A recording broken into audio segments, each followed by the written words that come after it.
Yan, yan. Anong bag? Anong bag? Oh, tanggalin mo muna yung bag mo. Yan. Isa lang. Yan, sige.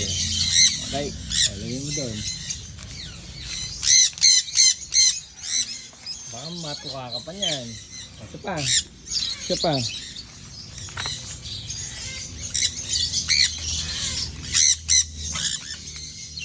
Yan, dito. O, pag nagpapakain ka ngayon, titingnan mo ngayon kung sino yung lumalapit, sino yung kumakain, sino yung may ayaw. Ayun, kagaya nun, di ba? Kasi ibang species siya. Ito naman yung mga sun conure. Ito naman yung mga nandun, no? Hindi naglalapitan. Di ba?